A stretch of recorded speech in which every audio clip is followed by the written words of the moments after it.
رفدین کے احکام کیا ہے؟ رسول اللہ صلی اللہ علیہ وسلم کی حدیث صحیح بخاری میں موجود ہے، ابن عمر سے روایت ہے کہ اللہ کے نبی علیہ الصلوۃ والسلام جب نماز پڑھتے، افتتاح کرتے، نماز کا آغاز کرتے، اپنے دونوں ہاتھوں کو کندھوں کے برابر اٹھاتے، جب رکوع میں جاتے دونوں ہاتھ کندھوں کے برابر اٹھاتے، جب رکوع سے سر اٹھاتے تب بھی دونوں ہاتھ کندھوں کے برابر اٹھاتے، جب 2 رکعتیں پڑھ کے تیسری رکعت کے لیے کھڑے ہوتے، 3 رکعتوں والی نماز یا 4 رکعتوں والی نماز، تو پھر بھی اللہ کے رسول صلی اللہ علیہ وسلم اپنے ہاتھوں کو کندھوں کے برابر اٹھاتے، رفع الیدین کرتے۔ یہ اللہ کے نبی صلی اللہ علیہ وسلم کی سنت ہے۔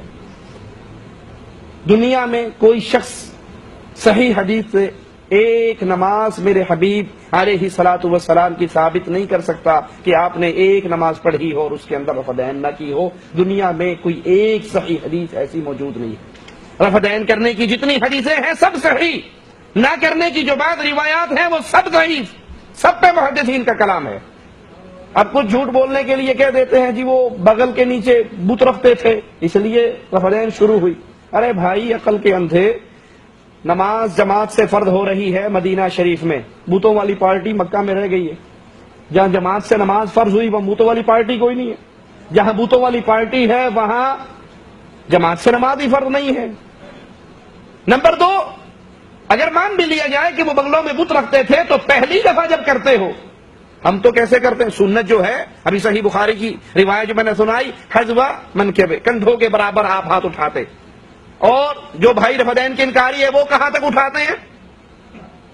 ٹھیک ہے، تو جب یہ پہلی دفعہ اٹھائی تو وہ بت صاحب نیچے گرے یا نہیں گرے؟ وہ کوئی ایلفی لگا کے تو نہیں لاتے تھے جو چپٹ جاتے ہو نیچے نہ گرتے ہو، تو پہلی بھی چھوڑ دو، یہ کیوں کرتے ہو؟ بت تو ختم ہو گئے۔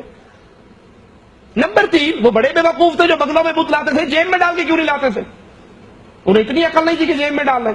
نمبر 4، بت لاتے کون تھے؟ نعوذ باللہ، یہ تو نہیں کہا جا سکتا کہ صحابہ بت لاتے تھے، یہ تو نہیں کہا جا سکتا نا۔ یہی کہیں گے کہ منافق لاتے تھے۔ ارے بھائی منافق ہوتا ہی وہ ہے جو ظاہری آپ کا، باطنی آپ کا دشمن، جو اندر سے آپ کا دشمن ہو۔ کیا وہ کبھی چاہے گا کہ میری حقیقت کھل جائے؟